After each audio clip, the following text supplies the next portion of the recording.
आदरणीय जिल्ला साथै अब हामी सबै विद्यार्थी भनौँ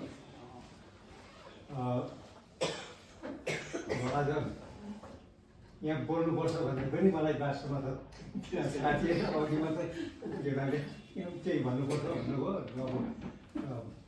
अनि आफ्नो अनुभवका बारेमा भन्नुभएको हुनाले म केही भन्न चाहन्छु।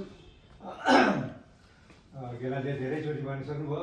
म अब लोकप्रिय नै भन्नुहुन्छ है। अब गर्दा सबभन्दा पुरानो विद्यार्थी 2000 सालबाट त्यतिखेर यहाँ क्लास पनि यहाँ थिएन। उता क्लब साइडको मुनि त्यो अहिले हाम्रो केटापट्टि त्यहाँ हुन्थ्यो। यहाँ त निकै पछि सरेको हो। अनि त्यहाँ हामीहरूले गएर सिक्ने गर्थ्यौँ। र अब भाग्यवश मैले केही समयसम्म सिक्न पाएँ। किनभने पहिले त यो आधा मात्रै हुन्थ्यो। हामी के भने पार्ट टाइम विद्यार्थी भन्थ्यो। दुई किसिमको विद्यार्थी हुन्थ्यो, एउटा फुल टाइम एउटा पार्ट टाइम। अनि फुल टाइम भनेको चाहिँ सबै विदेशी, सबै फरेनरहरू धेरैजना आउँथे। धेरैजना नै हुन्थ्यो। कोही अमेरिकाको, जापानको थियो, विभिन्न ठाउँको धेरैजना हुन्थे। अनि हामी चाहिँ अब यहाँ लोकलहरू चाहिँ पार्ट टाइम भनेपछि 1 बजीदेखि 3-4 बजीसम्म। अनि पछि अब त्यो समयमा अब हामी पनि भर्खर सिक्ने। अनि त्यतिखेर गेलाले पनि पहिलोचोटि यता सिकाउने प्रयास गर्नुभएको। अनि हामीलाई नै भन्नुहुन्थ्यो कि पहिले चाहिँ गेलालाई टिबिटन सिकाउनु, म सकिहाल्छु, किन म टिबिटन जान्दछु भनेर भन्नुहुन्थ्यो। अरे गेला आफैले म सकिहाल्छु। तर आएर सिकाउँदाखेरि आफूले जान्नु र सिकाउनुमा कतिको फरक छ भन्ने चाहिँ अनुभव उहाँले हामीलाई सधैँ नै भन्नुहुन्छ। अति नै गाह्रो चिज हो त्यो, सजिलो छैन। जान्नु त जानेको हुन्छ, तर त्यो अरूलाई दिनु। अनि अघि पनि गेलाको सबैभन्दा भनिसक्नु भएको छ, सबैभन्दा चाहिने नै ममा भएकोले हुँदैन। मैले अरूलाई दिनुपर्छ। ममा भएको केही चिज छ भने अरूलाई दिनुपर्छ भन्ने अघिको हाम्रो गेलाको सबैभन्दा ठुलो मेसेज नै उहाँले त्यही दिनुभएको थियो। अनि त्यो चाहिँ हामी विद्यार्थीले चाहिँ गेलाकोबाट एकदम प्रत्यक्ष रूपमा देख्छौँ। प्रत्यक्ष रूपमा जुन गेलाले भन्नुहुन्छ उहाँले गरेर देखाउनुहुन्छ। गरेर चाहिँ देखाउनु भएको हामीले चाहिँ अनुभव गरेका छौँ। र त्यो पढ्दाखेरि पहिलो वर्ष पार्ट टाइम पढेँ। त्यसपछि दोस्रो वर्ष पनि पार्ट टाइममा चाहिँ अब 1 बजीदेखि थियो। अनि तेस्रो वर्ष चाहिँ नि मलाई पनि मैले मौका पाएँ यो फुल टाइम पढ्ने भने। तर फुल टाइम पढ्नु भनेको पहिला त हाम्रो कति थियो, महिनाको 50 रुपियाँ पनि थिएन, 30 रुपियाँ 25 रुपियाँ। तर फुल टाइम पढ्नु भनेको चाहिँ नि फरेनरले उनीहरूले डलरमा दिने, उनीहरूको चाहिँ 9 महिनाको कति 27,000 35,000 कति। अनि त्यो त अब मलाई दिन त निकै नै साह्रै पर्ने, किनभने रकम त निकै ठुलै भएको थियो।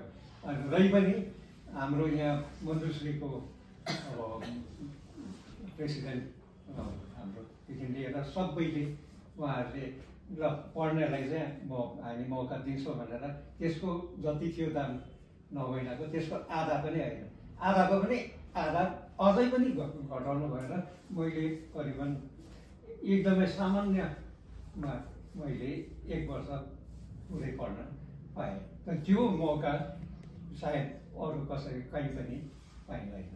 अब त्यही चिज मसँग पढ्दाखेरि हाम्रो एउटा अस्ट्रेलियन थियो केटी, त्यसपछि जापानिज 9 महिनै पढ्ने, अरू चाहिँ 3-3 महिनाको लागि आउनुहुन्थ्यो, अमेरिकनहरू अरू इङ्ल्यान्डबाट। त उहाँहरूले पढ्नु हुँदाखेरि अब पुरै रकम दिएर पढ्नुभएको। तर अब हामीले चाहिँ यहाँ लोकल भएको हुनाले लोकललाई प्रोत्साहन होस् हाम्रो यहाँको भन्ने हिसाबले चाहिँ उहाँहरूले त्यतिसम्म पनि गरिदिनु भएको। त्यसै कारण मेरो जहिले कहिले पनि मन्जुश्रीप्रति यो कृतज्ञता कहिले पनि कम हुँदैन। जहिले नै कृतज्ञ छु म सधैँ नै मन्जुश्री भनेर चाहिँ त्यसै पनि नमस्ते भइहाल्छ। किनभने मैले त्यो पाएको छ। त्यसको अब जुन मौका पाएको मैले लिनु सकेँ या सकिनँ त्यो बेग्लैको हो, जति सक्दो त प्रयास गरेँ है। र पनि अब फेरि अब अघि पनि भन्नुभयो हामी अब यहाँनिर सिक्छौँ तर सबभन्दा गाह्रो नै अब यो त तपाईँको भोकप रमाजु भन्छ नि। अब सिकेको चिजलाई हामीले चलाउन पाउँदैन। ट्युसन त सिकौँ तर अब कहाँ जोसो पैसासँग गएर बोल्न भयो सबैसँग त्यो मौका पाइँदैन। त्यसमा पनि मेरो त अब नराम्रो पऱ्यो, म त्यो सिकिसकेपछि नेपाल जानु पऱ्यो। अनि त्यहाँ नेपालमा स्कुलमा काम गर्थेँ, त्यो पनि पक्का बाहुनको स्कुल। अनि त्यसले गर्दाखेरि त टिबिटेनको त कुरै छैन, नेपाली चाहिँ एकदम राम्रो भयो, छन्छिन्छ भनेर बोल्न सक्ने राम्रो भयो। अनि तर अब टिबिटेन चाहिँ हिँड्नु दुध्ने गर्दै गयो। मेरो जुन अनुभव चाहिँ एउटा हो त्यो हो, किनभने एउटा संस्था जुन हाम्रो यहाँ मन्त्रश्री छ, यो चाहिँ पक्कै नै हेल्थ अरूको निम्ति हो, अरूलाई होस् भनेर। अनि यसको अब सक्दो हामीहरूले चाहिँ लिन सक्यौँ भने राम्रो हुने हो। अब देख्न त देख्छौँ, अघि नै घेलाले भन्नुभयो वर्षको सुरुमा 20-30जना 40जनासम्म पनि हुन्छ, त्यसपछि फेरि गर्दै जाने हाम्रो त्यो छ। अनि तर अब हाम्रो चाहिँ प्रेरणा जति नै गरे पनि कसैलाई थाहा छ, मेरो चाहिँ हाम्रो घेला नै हो। किनभने घेलाले जतिको चाहिँ अब यसरी समाज सिक भन्नुको लागि पनि अब हामीले सिक्न नसक्नु चाहिँ अब हाम्रो उहाँ घेलाकोबाट चाहिँ छैन। त्यसै कारण मेरो जहिले पनि घेलाप्रति मेरो सदा सधैँ नै रहन्छ है। अनि आशा छ तपाईँहरूले पनि। तर अर्को फेरि राम्रो कुरो देखेको चाहिँ जेन्ट्सले भन्दा लेडिजले चाहिँ नि छिटो सिक्नुहुन्छ है। त्यो हाम्रो यसमा के छ त्यो चाहिँ थाहा छैन, तर भाषा चाहिँ नि मैले जानेसम्म बोल्न या लेख्न होस्, जेन्ट्सलाई भन्दा लेडिजले चाहिँ धेरै साह्रो, धेरै छिटो।